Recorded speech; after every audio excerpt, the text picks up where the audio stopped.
I don't think you need to go through a very tedious method to make biryani. And so today I'm going to be showing you how to make easy, tasty chicken biryani.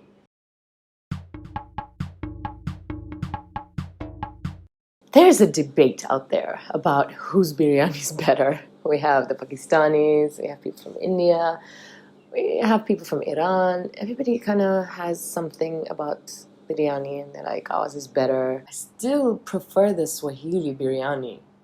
Please don't hate me. Give it a try. If you've never tried Swahili biryani, definitely give it a try. It's super easy to make. Let me know in the comment section what you think. Are you team Swahili? Or are you team India? Or team Pakistan? Let me know there.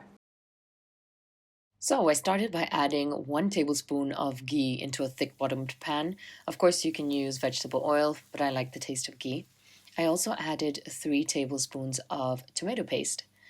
I've started cooking my tomato paste before anything else. Changes the flavor and color. Give that a good mix, and then you want to add 1 tablespoon of cumin. This is ground cumin, guys. You can use whole cumin if that's what you have on hand.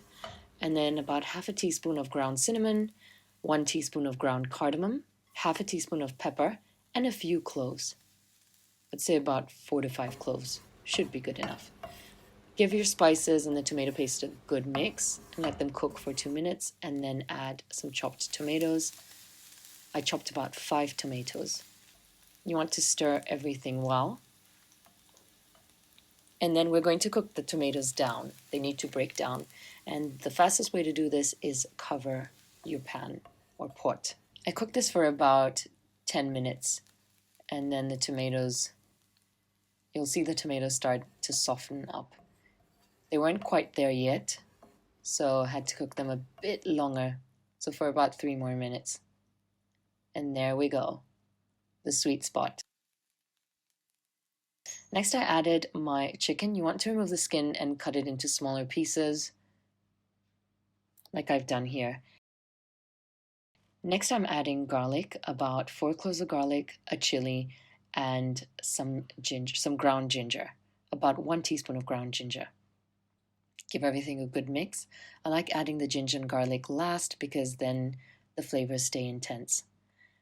Add about a tablespoon of salt and give that a good stir as well, just to mix the salt up a bit so the chickens and everything is coated well. And then finally you want to cover that and also cook it for about 15 minutes until the chicken softens a bit, and then add about half a cup of mala, or do what I did there. I used milk with 1 tablespoon of vinegar because I didn't have any mala on hand. So that's a quick tip if you don't have any mala. It looks funky right now, but don't worry, it'll all sort out itself in the end. I then, while the chicken was cooking, I deep fried some onions that were sliced. If you need a tutorial that further explains deep frying onions, I'll link it here. The onions will be soft initially, but as they cool, they'll crisp up. I also added a couple of cubed potatoes and fried them for a bit. You want to add your onions, your fried onions, to the biryani mix and just give that a quick stir and let everything cook. Now we're not going to put the lid on because we want it to thicken slightly. And cook it until, add your potatoes, and then cook your potatoes until they're soft. Once your potatoes are soft, you're good to go. And your chicken's cooked through, obviously. You're good to go. Time to plate. I made some rice. I'll link a tutorial for the rice here. And there you go, a very quick Swahili biryani that tasted phenomenal. Needless to say, my kids all ate it up with no complaints. That's it from me, guys. I hope you enjoyed this tutorial. If you haven't joined the Swahili food family yet, click the subscribe button. Bye-bye. Happy cooking!